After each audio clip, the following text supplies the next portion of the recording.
សាស្ត្រាចារ្យ Yen លោកក៏នៅទីនេះដែរលើកនេះពិតជាមានរឿងល្អមើលហើយសាស្ត្រាចារ្យ Yen និងជំនួយការឆេននៅជាមួយគ្នាក្នុងការិយាល័យត្រូវលោកប្រធានយ៉ាវចាប់បានស្រស់តែម្ដងសាស្ត្រាចារ្យ Yen កុំអីមិនបានទេជាវថែងកុំខ្លាចអីត្រមបន្តិចទៅនឹងធូរស្រាលហើយសាស្ត្រាចារ្យ Yen លោកកុំអីជឿខ្ញុំទៅវាមិនឈឺតតែសោះ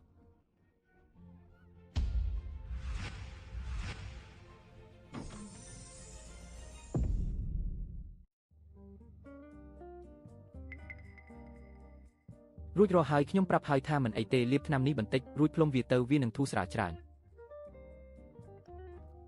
សាស្ត្រាចារ្យ Yen ធ្វើឲ្យខ្ញុំភ័យស្ទើរងាប់ខ្ញុំស្មានតែ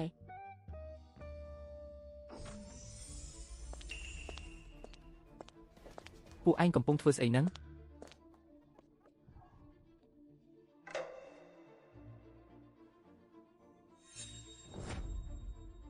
ពួកឯង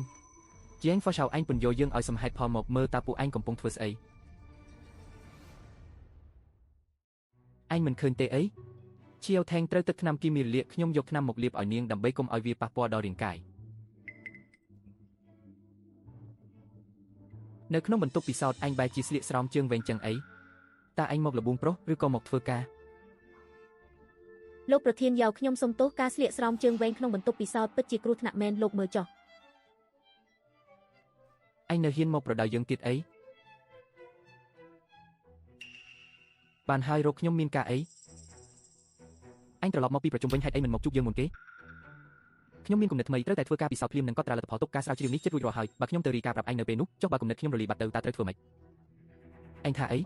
ការស្រាវជ្រាវរបស់ឯងរួចរាល់ហើយមែនទេ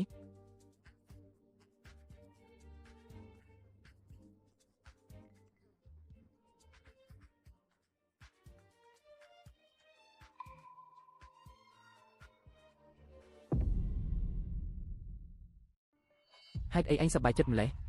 មែនហើយការស្រាវជ្រាវពិតជាបានបញ្ចប់ហើយប៉ុន្តែខ្ញុំបាននិយាយហើយលទ្ធផលស្រាវជ្រាវលើកនេះខ្ញុំនឹងបរិច្ចាគវាមិនរាប់បញ្ចូលជាប្រាក់ចំណេញរបស់ក្រុមហ៊ុនទេជាងឲ្យមើលឯងនិយាយចុះយើងគ្រាន់តែបារម្ភពីឯងនឹងសប្បាយចិត្តជំនួសឯងតើ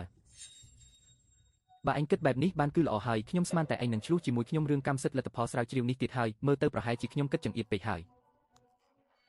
ជាងខ្ញុំត្រូវទៅបំពេញការងារនៅក្រៅប៉ុន្មានថ្ងៃចាំខ្ញុំត្រឡប់មកវិញចាំយើងអបអរសាទរជាមួយគ្នាបាទទៅចុះអញ្ចឹងខ្ញុំទៅសិនហើយ